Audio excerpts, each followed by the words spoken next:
Bonjour à tous. Alors dans cette nouvelle vidéo, je vais vous parler des chakras.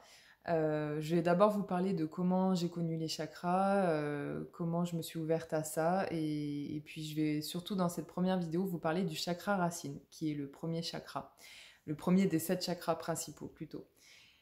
Alors, j'ai connu les chakras lorsque je me suis formée en sophrologie et en aromathérapie, parce que la personne qui m'a formée était déjà formée à ça et elle en parlait dans ses cours. Et j'avoue qu'avant ça, j'avais déjà entendu parler des chakras, mais c'était assez flou pour moi. Et puis surtout, je venais d'une formation assez scientifique cartésienne, j'étais infirmière, donc c'était pas quelque chose qui me parlait énormément. Et puis j'avoue qu'avant, moi, tout ce qui était lié à l'énergie, ça me... C'était un peu... C'était pas concret en fait, c'était pas palpable, donc pour moi ça me parlait pas. Et les gens qui étaient branchés énergie, tout ce genre de choses, pour moi c'était des gens qui étaient un peu perchés. Bon, j'avoue que maintenant j'ai complètement changé d'avis parce que je vois les choses complètement différemment et tant mieux pour moi, heureusement pour moi. Euh, voilà comment j'ai connu les chakras. Et j'avoue que au début, bah, ça m'a vraiment intéressée de savoir ce que c'était. Ça m'a permis de m'ouvrir à d'autres choses. Mais j'avoue que j'avais un petit peu du mal à croire qu'en venant travailler sur les chakras, sur les méridiens, je vous en parlerai un petit peu plus tard dans la vidéo de ce que c'est. euh, J'avais un petit peu du mal quand même à croire que ce serait vraiment efficace, quoi. Moi, j'avais toujours besoin de preuves, de concret, de quelque chose de palpable. Et j'avoue que j'avais un petit peu du mal à croire que quelque chose d'immatériel, on va dire, puisse avoir un impact sur nous. Mais, euh, mais voilà. Euh, je suis désolée, j'ai pas pris de notes, donc en fait, je parle vraiment comme ça vient. Donc du coup, je me suis tournée vers ça et maintenant j'avoue que je travaille dans mon cabinet beaucoup avec les énergies, même si je reste toujours sur des bases concrètes. Je viens vraiment questionner la personne sur ce qu'elle vit dans sa réalité, dans sa matérialité, mais après je me sers aussi beaucoup des énergies, des chakras, des méridiens pour travailler parce qu'au final c'est vraiment hyper efficace et c'est vraiment une mine d'or de s'intéresser aussi à ça. Ne serait-ce que pour soi, en fait, ça ouvre à d'autres perspectives et on se rend compte qu'en fait, il n'y a pas... la vie n'est pas faite que de ce qu'on voit, en fait. Il y a la matérialité, il y a le concret, mais il y a aussi tout ce qui est spirituel, l'énergie, tout ce genre de choses. Et les deux vont très bien ensemble et les deux... c'est hyper important de préserver un équilibre et une harmonie entre les deux parce que on a 2 hémisphères dans notre cerveau, un cerveau gauche, un cerveau droit, et c'est pas pour rien. Donc c'est très important. Le cerveau gauche c'est plus lié à tout ce qui est rationnel, terre à terre, l'action, la matérialité, le concret, et le cerveau droit c'est plus lié à tout ce qui est les ressentis, le spirituel et ce genre de choses. Donc si on a 2 cerveaux, c'est bien que les deux sont importants. Et qu'on peut les utiliser tous les deux et qu'ils peuvent parfaitement fonctionner en harmonie. Voilà, petit aparté fait, je vous parle maintenant des chakras. Alors les chakras, qu'est-ce que c'est? Ce sont des portes d'entrée et de sortie qui permettent à l'énergie d'entrer et de sortir de notre corps. En fait, il faut donc voir les chakras vraiment comme des portes d'entrée et de sortie de cette énergie. Et ensuite, l'énergie, une fois qu'elle est entrée dans notre corps, elle va circuler le long de canaux euh, qu'on pourrait... C'est des canaux qui sont invisibles, mais néanmoins, ça a été prouvé scientifiquement qu'il y a bien de l'énergie qui circule dans notre corps. Et sur les points d'acupuncture, donc les points réflexes, on se rend compte que l'énergie est plus forte qu'à d'autres endroits du corps. Donc ça a été prouvé scientifiquement que de l'énergie circule dans le corps. Et donc cette énergie, elle circule le long de ces méridiens qui sont des canaux qui permettent à l'énergie de circuler dans le corps. On a 12 méridiens principaux et on a 7 chakras principaux. Là, je vais vraiment vous parler des 7 chakras principaux, tout en sachant qu'en fait, on a vraiment des chakras partout sur notre corps, on en a des centaines. Mais là, je vous parle vraiment des principaux, des plus importants, même s'ils ont tous leur importance, bien sûr. Alors, il y en a qui disent qu'on a 8 chakras principaux. Moi, ici, je vais vous parler de 7 chakras principaux. Mais rien ne vous empêche d'aller chercher ces informations ailleurs. Je vais surtout dans cette vidéo, donc je vais faire d'autres vidéos où je vous parlerai des autres chakras, mais dans cette vidéo, je vais surtout vous parler du chakra racine parce que j'ai pas envie que mes vidéos durent 20 minutes, ce serait beaucoup trop long et lassant. Donc aujourd'hui, je vais vraiment vous parler du chakra racine. Donc j'ai quand même pris quelques notes pour ça parce que j'ai pas envie de partir complètement n'importe où. Donc le chakra racine, c'est le premier chakra. C'est aussi appelé chakra de la base parce que avant de faire un travail sur nos 7 chakras principaux, c'est le premier chakra à venir rééquilibrer. Si ce chakra n'est pas rééquilibré, on va pouvoir travailler tant qu'on veut sur les autres. Le travail ne sera pas hyper efficace. Donc c'est vraiment le premier chakra à venir voir s'il est équilibré et voilà. Donc sa couleur, c'est le rouge. Il est associé au sens de l'odorat et il est relié aux glandes surrénales et aux organes sexuels. Donc, un chakra, ça j'ai oublié de vous le dire, il peut être soit trop ouvert, donc auquel cas il va recevoir beaucoup trop d'énergie et ça va entraîner des symptômes liés à un apport d'énergie beaucoup trop important.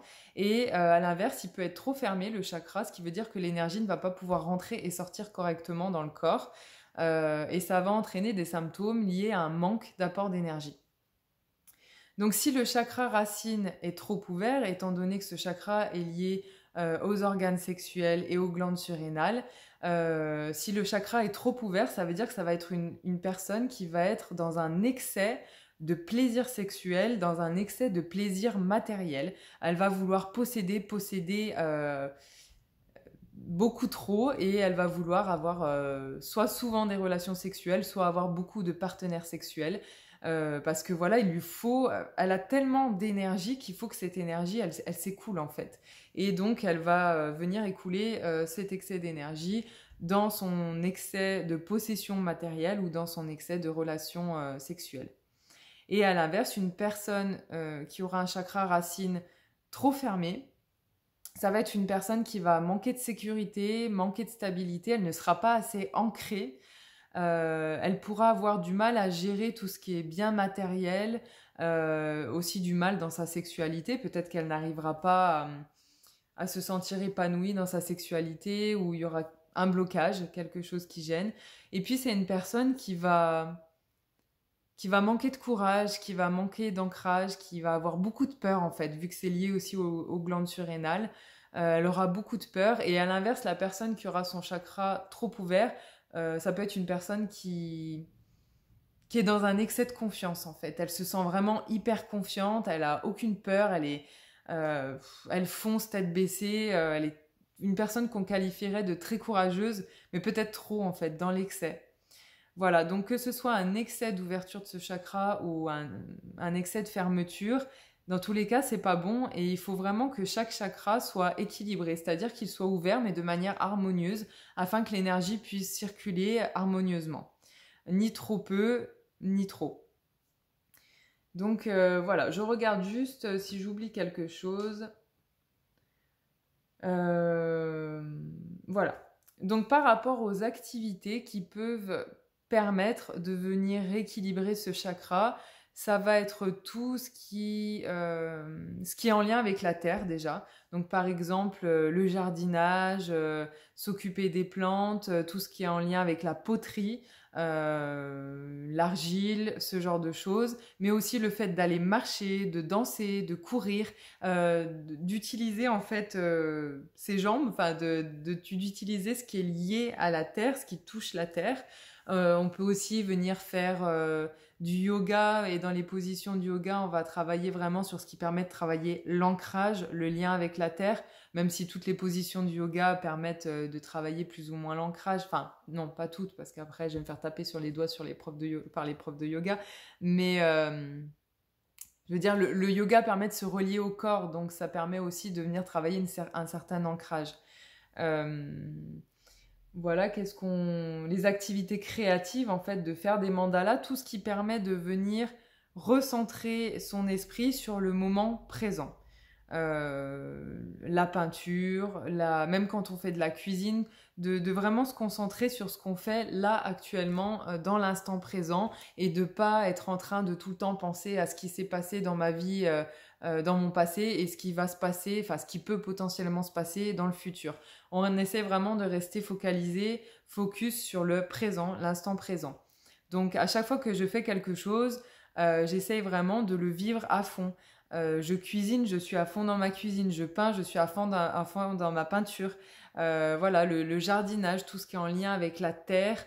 Voilà, ce genre de choses. Marcher pieds nus aussi, c'est très très très bénéfique. Être en contact avec la nature, être en contact avec le sol, être en contact avec notre terre, en fait, notre terre-mère, hein, en quelque sorte. C'est la terre qui nous porte, donc tout ce qui permet d'être en lien avec la terre.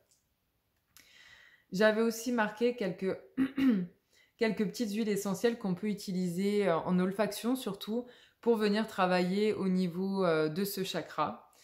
Donc il y a le patchouli, par exemple, qui a une odeur très forte, très terreuse, et cette huile essentielle va vraiment permettre de venir travailler sur l'ancrage. Le cèdre d'Atlas, pardon, l'estragon, qui aide à se détacher, surtout quand on est dans un excès de matérialité, donc ça aide à se détacher des dépendances. Le nard, l'huile essentielle de nard, qui aide à travailler sur l'ancrage, à se sentir en sécurité et à travailler sur la protection, le sentiment de protection également. Et l'huile essentielle de cacheput, qui permet de redonner confiance en soi. Donc là, je ne vous ai pas donné toutes les huiles essentielles qu'on peut utiliser, mais c'est vraiment une petite sélection. Et ces huiles essentielles, en fait, ce que vous pouvez faire, c'est soit en verser 2-3 gouttes sur un mouchoir et vous respirez ces huiles essentielles tout en étant dans l'instant présent. Toujours, je respire, j'inspire, j'expire, et je sens cette odeur qui m'aide à m'ancrer, qui m'aide à gagner de la confiance en moi. Mais on peut aussi tout simplement venir respirer cette huile essentielle au-dessus du flacon. Donc voilà pour ce qui est du chakra racine, et comme je vous disais, c'est vraiment le premier chakra à venir équilibrer avant tout travail sur les chakras, parce que c'est le chakra de la base et que c'est celui qui nous permet de nous relier à la terre, et qu'on ne peut pas, comment dire, incarner pleinement notre humanité si on n'est pas pleinement incarné, si on n'est pas pleinement ancré ici et maintenant, dans l'instant présent et dans cette terre qui nous porte. Voilà, donc j'espère que cette vidéo vous aura plu, que ça n'aura pas été trop brouillon parce que j'ai pas tellement pris de notes. En tout cas, si vous avez des questions sur ce chakra, ou si vous... J'ai certainement oublié de dire plein de choses, hein, ça c'est sûr et certain, mais j'ai essayé de faire quelque chose d'assez simple, d'assez facile à comprendre, parce que voilà, je pense que c'est la meilleure façon en fait pour avoir envie d'en savoir plus, et pour avoir envie de s'intéresser à ça. En tout cas, moi je vois les choses comme ça. Dès que c'est trop compliqué et que ça me saoule, honnêtement, je me détache et j'ai même pas envie d'en savoir plus. Donc voilà, j'espère que ça vous aura plu. N'hésitez pas à me dire ce que vous en avez pensé, à commenter. Et puis je vous dis à très vite dans une prochaine vidéo.